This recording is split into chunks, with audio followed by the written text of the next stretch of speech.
Roger Olindre, bonjour. Bonjour. Vous êtes le premier vice-président du Front National, président du Cercle National des Combattants. Et avec nous aujourd'hui pour parler du film Indigène. Donc dans le cadre de la promotion de ce film, les acteurs s'adressent à l'ensemble des enfants d'immigrés. Que pensez-vous de cet amalgame ?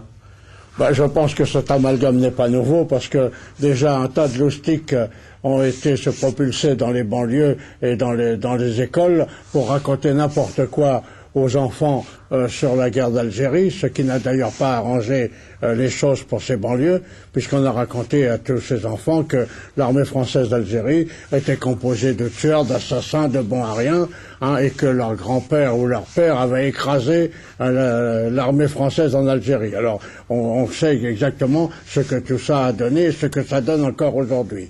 Alors que pour ce film Indigène, il recommence le même cinéma, ça ne m'étonne pas du tout.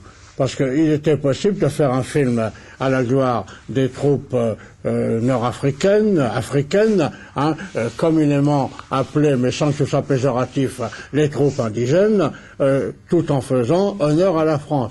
Ils ont pris le pari inverse, c'est-à-dire qu'ils ne veulent rendre honneur à ces gens-là qu'en insultant la France et entraînant la France dans la boue. D'ailleurs, M. Debbouze avait annoncé la chose dès le départ, puisqu'avant que le film ne sorte, il avait dit nous faisons ce film pour rendre hommage à ces soldats qui se sont battus pour la France et qui ont été interdits de défiler au moment du défilé de la victoire. C'était quand même un peu gros. Ça n'empêche qu'un tas de journalistes ont répété cette affaire qui est une affirmation totalement grossière et mensongère. Alors Roger Olindre, il était commun d'indiquer que les combattants des colonies étaient envoyés en première ligne. Est-ce que c'est la vérité ? Non, c'est une blague qui a été avancée. Les unités coloniales, qu'elles soient blanches, qu'elles soient d'Afrique du Nord ou d'Afrique noire, étaient des unités d'élite, des unités composées de véritables soldats. Bon, elles n'ont pas été plus engagées au feu que les troupes totalement blanches. Il y avait des régiments coloniaux qui étaient totalement blancs. Ça n'a jamais été la chair à canon que l'on veut bien décrire aujourd'hui.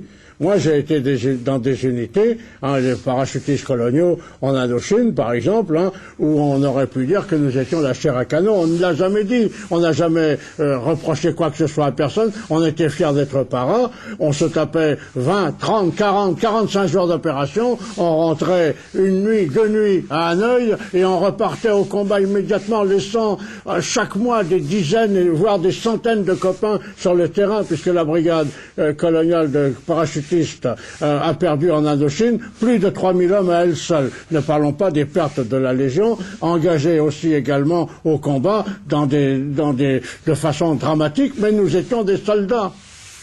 Alors Roger Olindre, on le rappelle, vous êtes premier vice-président du Front National. Quelle est la position du FN sur la revalorisation des pensions des anciens combattants des anciennes colonies ? La position du FN est facile. On peut la trouver dans le journal officiel parce que quand nous avions un groupe de 35 députés à l'Assemblée nationale, nous avons demandé à ce que ces pensions soient revalorisées, puisqu'elles avaient été cristallisées, comme le mot qui est employé, à la demande des gouvernements indépendants. Parce qu'au moment de l'indépendance, les soldats de l'ex-armée française touchaient leurs pensions, mais ça équivalait pour certains à des salaires aussi élevés, sinon plus élevés qu'aux fonctionnaires des nouveaux pays indépendants. Et ce sont les pays indépendants qui ont demandé à la France de cristalliser ses pensions.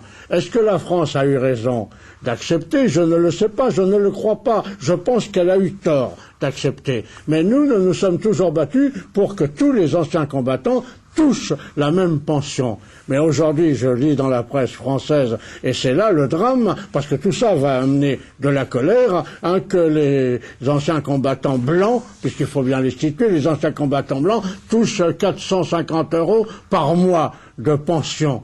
La pension d'un ancien combattant n'est pas la pension militaire de quelqu'un qui a fait 15 ans de service minimum. La pension du combattant, moi par exemple, j'ai 10 ans de guerre, j'ai été blessé 2 fois, je touche 223,19 € par trimestre.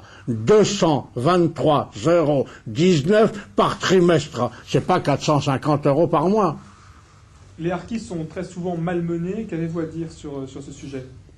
Les harkis, lorsque on oublie de dire que c'est l'Algérie indépendante aujourd'hui qui est responsable du massacre des harkis, et que le FLN donc compte se recommander dans le prochain film à les gens qui ont fait indigène à tuer des dizaines, voire des dizaines de milliers d'anciens soldats français, eh bien, c'est quand même honteux de ne pas parler de cela.